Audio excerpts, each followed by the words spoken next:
बिस्मिल्लाहिर्रहमानिर्रहीम, अस्सलाम वालेकुम। डियर स्टूडेंट, आज का जो हमारा टॉपिक है उसमें हमने टिश्यू कल्चर टेक्निक का अगला पार्ट डिस्कस करना है। अच्छा, दूसरा जो मेथड है वो हम बनाते हैं सोमैटिक एम्ब्रियो। सोमैटिक एम्ब्रियो सबसे पहले आप लोगों ने देखना ये है कि नॉर्मल एम्ब्रियो क्या होता है। नॉर्मल एम्ब्रियो बनता कैसे है कि जब स्पर्म और एग आपस में मिलेंगे तो वो जाइगोट बनाएगा और जाइगोट से फिर एम्ब्रियो डेवलप होगा। जब जाइगोट डिवाइड होना शुरू होगा तो उससे एम्ब्रियो बनेगा। लेकिन यहाँ हम थोड़ा सा डिफरेंट प्रोसीजर है एम्ब्रियो बनाने का। तो वर्ड जो सोमैटिक है ये आमतौर पे उस सेल के लिए इस्तेमाल किया जाता है जो आमतौर पे नॉन रिप्रोडक्टिव होते हैं। जैसे अगर ह्यूमन बॉडी में बात करें, हमारी जो आँख का सेल है, चूँकि इसका रिप्रोडक्शन से कोई ताल्लुक है नहीं, इस वजह से सोमैटिक सेल कहलाएगा। तो हमने यहाँ एम्ब्रियो बनाना है एक सोमैटिक सेल से, ठीक है। प्लांट में कोई भी टिश्यू का सेल ले सकते हैं, फ्लोएम का सेल ले सकते हैं। इवन जैसे यहाँ डिस्कस किया गया है कि मेसोफिल सेल का हम मेसोफिल टिश्यू के हमने सेल लिए हैं। सबसे पहले होता ही है कि लास्ट लेक्चर में जैसे हमने डिस्कस किया था, जो गॉटलीब हेबरलैंड था उसने एक स्टेटमेंट दी थी कि प्लांट के सेल टोटीपोटेंट होते हैं। फिर एफसी स्टीवर्ड ने क्या किया था कि एक टिश्यू लिया और उस टिश्यू से पूरा प्लांट बना के दिखाया। लेकिन उसने वहाँ टिश्यू लिया था, लेकिन यहाँ हम क्या करेंगे कि हम एक सेल से पूरा प्लांट बनाएंगे। यानी जो स्टेटमेंट हेबरलैंड गॉटलीब ने दी थी वो यहाँ 100% अप्लाई होगी।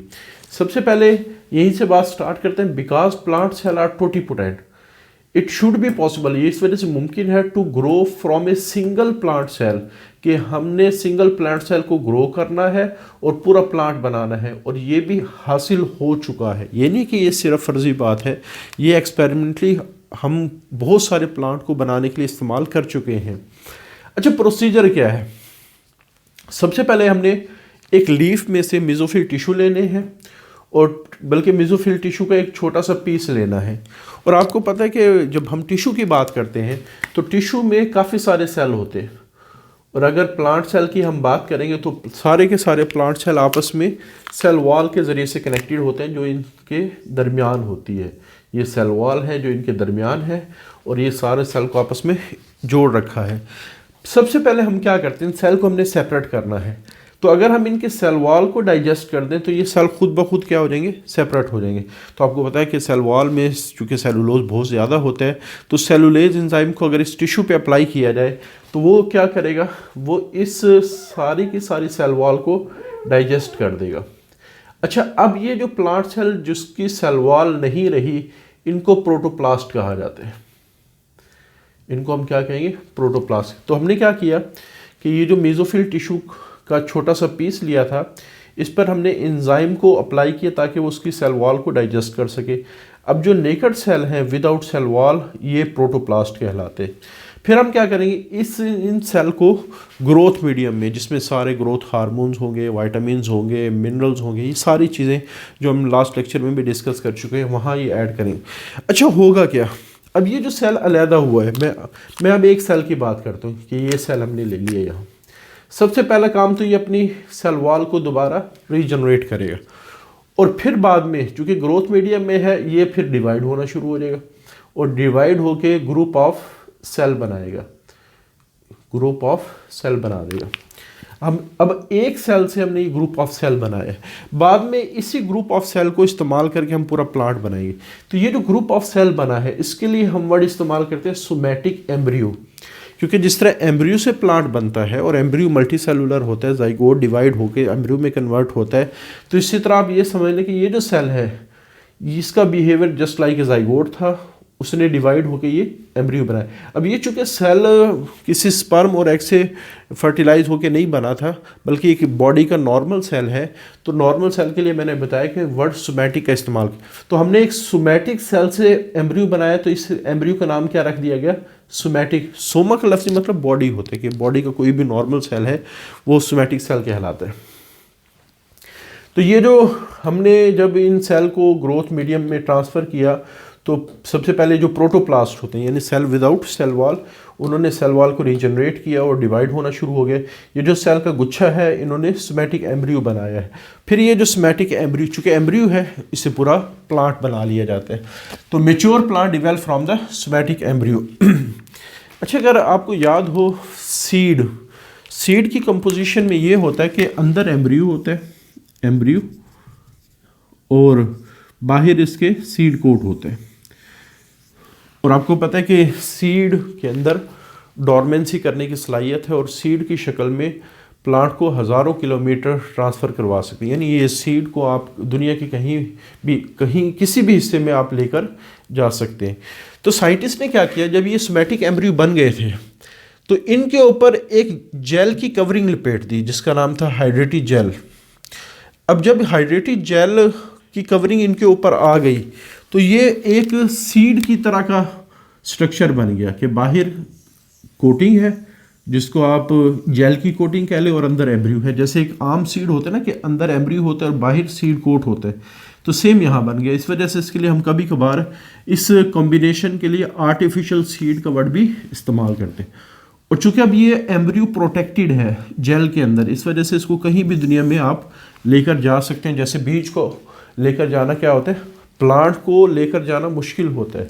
हो सकता है 10 दिन बाद, 20 दिन बाद दूसरे ममालिक की जो एटमॉस्फेयर है वहाँ से ही तरह वो ख़राब हो जाए, लेकिन सीड की शक्ल में आप जहाँ मर्जी इसको ट्रांसपोर्ट कर सकते हैं।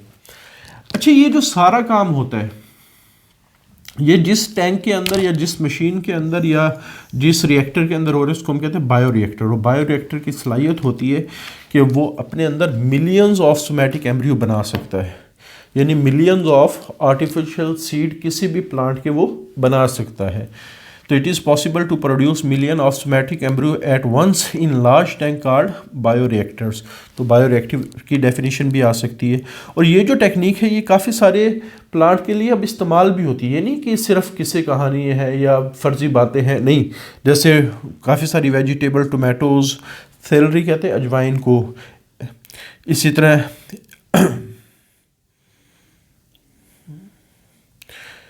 एस्पेरागस, ये भी हमारे पास एक वेजिटेबल की एक टाइप है। इसी तरह बहुत सारे खूबसूरत प्लांट जैसे लिलीज़ है, बिगोनियाज़ है और अफ्रीकन वायलेट्स हैं, ये सारे वो प्लांट हैं जिनके लिए ये मेथड इस्तेमाल किया जाता है। लेकिन यहाँ एक थोड़ी सी पिछला जो हमने टेक्निक पढ़ी थी उसमें जो प्लांट बनते हैं वो क्लोनल प्लांट कहलाते हैं, क्योंकि सारे प्लांट एक ही प्लांट से बने होते हैं, इस वजह से वो सारे प्लांट जेनेटिकली आइडेंटिकल होते हैं पेरेंट प्लांट के। यहाँ भी यही काम हो रहा है कि जितने भी सारे प्लांट बन रहे हैं वो चूँकि एक प्लांट से बनते हैं और एसेक्सुअल रिप्रोडक्शन है। अगर एक प्लांट से नई जनरेशन आ रही है, नए प्लांट बन रहे हैं, तो वो सारे के सारे प्लांट को जेनेटिकली आइडेंटिकल होना चाहिए। और जो प्लांट जेनेटिकली आइडेंटिकल होते हैं, पिछले लेक्चर में हमने उनके लिए वर्ड इस्तेमाल किए थे क्लोनल प्लांट। लेकिन यहाँ थोड़ा सा डिफरेंट इस वजह से हो जाता है कि जब वो प्लांट बन रहे होते हैं तो ड्यूरिंग आप कह सकते हैं फॉर्मेशन कुछ म्यूटेशंस उन प्लांट के अंदर हल्की फुल्की सी म्यूटेशंस आना शुरू हो जाती है, जिसकी वजह से वो प्लांट एक दूसरे से थोड़ा सा डिफरेंट हो जाते हैं। अब चूंकि क्लोनल प्लांट में वेरिएशंस आई हैं, अब थोड़ा सा ध्यान में रखेंगे, सोमैटिक एम्ब्रियो से जो प्लांट बने वो क्लोनल प्लांट होने चाहिए थे क्योंकि सारे के सारे जेनेटिकली आइडेंट, लेकिन उनमें थोड़ी सी वेरिएशंस आ गई। तो इस तरह की वेरिएशन को हम कहते हैं सोमा क्लोनल वेरिएशंस।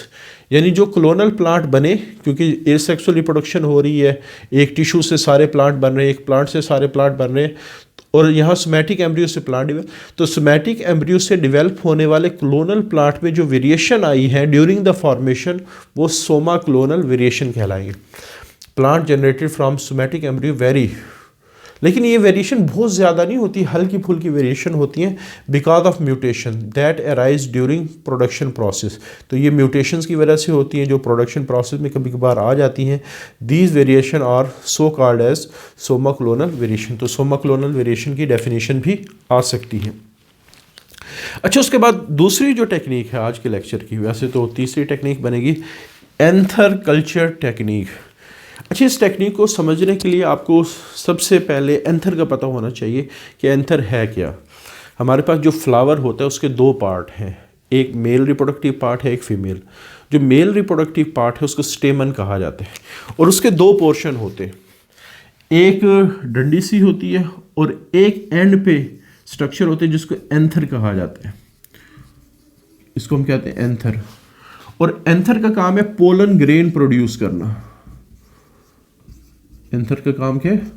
और पोलन ग्रेन वो स्ट्रक्चर है जिसमें दो स्पर्म होते हैं, स्पर्म, और एक ट्यूब न्यूक्लियस होता है। और ये सारे सेल, चाहे वो स्पर्म हो या ट्यूब न्यूक्लियस हो, वो सारे के सारे हैप्लॉइड होते हैं। वो सारे क्या होते हैं? हैप्लॉइड होते हैं। अच्छा, ये जो स्पर्म है इन्होंने जाके फर्टिलाइजेशन करनी है फीमेल रिप्रोडक्टिव सिस्टम में, लेकिन ये जो ट्यूब न्यूक्लियस है इसके अंदर डिवाइड होने की सलाहियत होती है और ये पोलन ट्यूब बनाती है। क्या बनाता है? पोलन ट्यूब बनाता है। और उस पोलन ट्यूब के ज़रिए से स्पर्म पहुंच जाते हैं एग के पास। ठीक हो गया? अब होता क्या है, हमने मेच्योर एंथर लेने हैं, यानी जिसके अंदर पोलन ग्रेन मौजूद है। अब हम क्या करेंगे, उसको मीडियम के अंदर रखेंगे और उस मीडियम में वाइटामिन भी होने चाहिए, उसमें ग्रोथ रेगुलेटर भी होने चाहिए। जब इस मेच्योर एंथर को, जिसमें पोलन ग्रेन मौजूद है, जब हम इस ग्रोथ मीडियम में रखेंगे, होगा क्या कि जो पोलन ग्रेन के अंदर हैप्लॉइड ट्यूब सेल्स हैं वो तेज़ी से डिवाइड होना शुरू हो जाएंगे। ठीक है, पहले तो ये डिवाइड होकर पोलन ट्यूब बनाते, लेकिन यहाँ क्या हो, तेज़ी से डिवाइड होकर ग्रुप ऑफ सेल बनाएंगे और उस ग्रुप ऑफ सेल में 20 से 40 सेल हो सकते हैं और इस ग्रुप ऑफ सेल को प्रो एम्ब्रियो कहा जाता है। अच्छा, यहाँ वर्ड प्रो एम्ब्रियो इस्तेमाल किया, यहाँ सोमैटिक एम्ब्रियो इस्तेमाल किया गया, यहाँ प्रो एम्ब्रियो। नॉर्मल एम्ब्रियो तो मैंने बताया था जाइगोट से बनने वाला जो स्ट्रक्चर है या ग्रुप ऑफ सेल है वो एम्ब्रियो कहलाता है, जिससे पूरा प्लांट ने बनना है। यहाँ इसको सोमैटिक एम्ब्रियो क्यों कहा है? क्योंकि एक सोमैटिक सेल से डिवेल्प हुआ। लेकिन यहाँ इसको प्रो एम्ब्रियो यानी एम्ब्रियो से पहले वाली शक्ल, प्रो का मतलब बिफोर, एम्ब्रियो से पहले वाली शक्ल। क्योंकि नॉर्मली जब हम एम्ब्रियो की बात करते हैं वो होता है डिप्लॉइड, लेकिन अब ये वाला जो एम्ब्रियो है ये चूंकि एक हेप्लॉइड सेल से बना तो ये प्रो एम्ब्रियो हेप्लॉइड है। इस वजह से इसके लिए हमने एम्ब्रियो का वर्ड इस्तेमाल नहीं किया कि ये एम्ब्रियो से पहले वाली स्टेज है, कि ये प्रो एम्ब्रियो का वर्ड, ताकि एम्ब्रियो और प्रो एम्ब्रियो में डिफ्रेंशिएट हम कर सकें। अच्छा, साइंटिस्ट ने कोशिश की है कि इस प्रो एम्ब्रियो से भी प्लांट बनाया जा सके और हुआ भी है कि प्रो एम्ब्रियो से पूरा प्लांट बना, लेकिन चूंकि प्रो एम्ब्रियो हैप्लॉइड है इस वजह से बनने वाला प्लांट भी क्या होगा? हैप्लॉइड होगा। अब हैप्लॉइड जो प्लांट होता है, जाहिर बात है उसके पास सिंगल सेट ऑफ क्रोमोसोम होगा, और अगर किसी के पास सिंगल सेट तो हर जीन सिंगल होगा। नॉर्मली जीन पेयर की शक्ल में होता है और उस पेयर के एक मेंबर एक तरफ से आता है, दूसरा मेंबर दूसरी तरफ से आता है। लेकिन चूंकि यहाँ हैप्लॉइड है, हर क्रोमोसोम सिंगल है, इस वजह से यहाँ हर जीन क्या होंगे? सिंगल होंगे। क्लियर?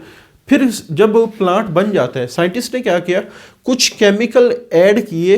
वो केमिकल क्या करते हैं?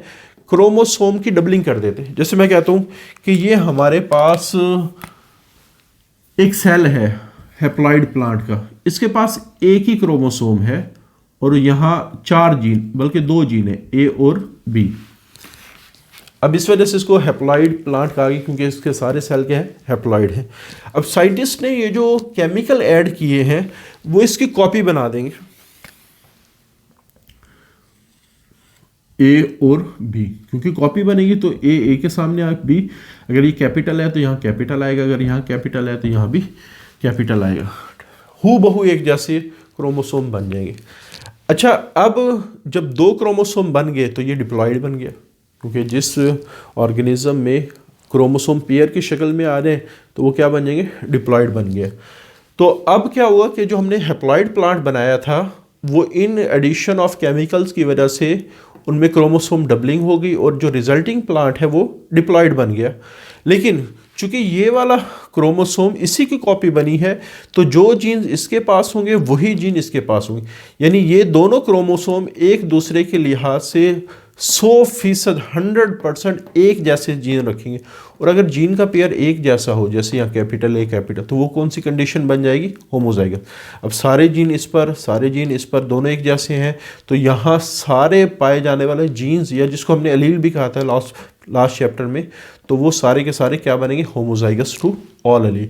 अच्छा, ये इतनी हमने मुशक्क़त क्यों उठाई कि पहले प्लांट को हैप्लॉइड बनाया, फिर क्रोमोसोम की डबलिंग करके उसको डिप्लॉइड बनाया? हालांकि डिप्लॉइड प्लांट आराम से बन सकता था। होता ये है कि आपको पता है कि जिस वक्त हम जीन पेयर की बात करते हैं तो जीन पेयर में 2 पॉसिबिलिटी होती हैं कि दोनों जीन एक जैसे हो, दोनों जीन डिफरेंट हो। ठीक है, जब यहाँ दोनों जीन डिफरेंट होंगे तो एक का करेक्टर शो होगा, एक का करेक्टर शो, जिसका करेक्टर शो हो गया वो डोमिनेंट, जिसका करेक्टर शो नहीं हुआ वो रिसेसिव। अब अगर ये कंडीशन, नॉर्मल कंडीशन ये बनती हो एक प्लांट के अंदर, तो कैपिटल ए का करेक्टर तो शो हो जाएगा, स्मॉल ए का करेक्टर शो नहीं होगा। लेकिन मे भी पॉसिबल है जो करेक्टर स्मॉल ए के पास है वो बहुत ज़्यादा हमारे लिए बेनिफिशियल हो। लेकिन नॉर्मली जब हम प्लांट को ग्रो करते हैं तो प्लांट के पास कैपिटल ए वाला जीन बहुत ज़्यादा है, स्मॉल ए वाले जीन बिल्कुल ना होने के बराबर है। तो इस वजह से फिर जो कैपिटल ए वाला करेक्टर हो सकता है वो सूटेबल ना हो हमारे लिए या कम बेनिफिशियल हो। तो ये करेक्टर नॉर्मली प्लांट के अंदर हमें शो हो रहा है। अब हम चाहते हैं कि ये वाला जो स्मॉल ए वाला ये करेक्टर प्लांट में शो हो, तो फिर उसके लिए हम मेथड ये इस्तेमाल करते हैं, क्योंकि इसमें अगर ए वाले हमारे पास जीन मौजूद हैं तो उसका जो साथ बनेगा वो स्मॉल ए वाले ही बनेंगे। तो होमोजाइगस, आपको पता है रिसेसिव करेक्टर होमोजाइगस कंडीशन में शो होता है।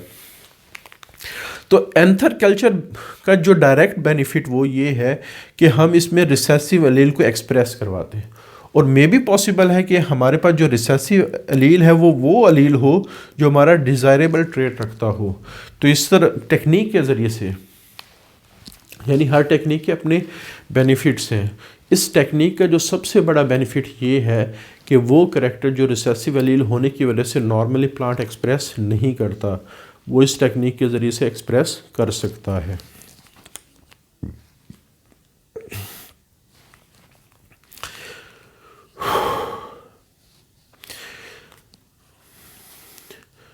तो ये हमारे आज का लेक्चर था जिसमें हमने दो टेक्निक को डिस्कस किया। एक टेक्निक रहती है जिसको हम कहते हैं सेल सस्पेंशन, वो इंशाल्लाह अगले लेक्चर में डिस्कस करेंगे। और अगले लेक्चर में हम जो अगला टॉपिक है जेनेटिक इंजीनियरिंग का जो इंट्रोडक्शन है उसमें थोड़ी सी हाइब्रिडाइजेशन के बारे में बताया गया कि हाइब्रिडाइजेशन क्या टेक्निक है अगर हम बात करें प्लांट की रिप्रोडक्शन के लिहाज से। तो इन दोनों को इकट्ठा ही हम डिस्कस करेंगे। फिर उससे अगले लेक्चर में इंशाल्लाह आखिरी जो हमारा टॉपिक होगा जेनेटिक इंजीनियरिंग का उसको डिस्कस किया जाएगा। आज के लिए इतना ही। अल्लाह हाफिज़।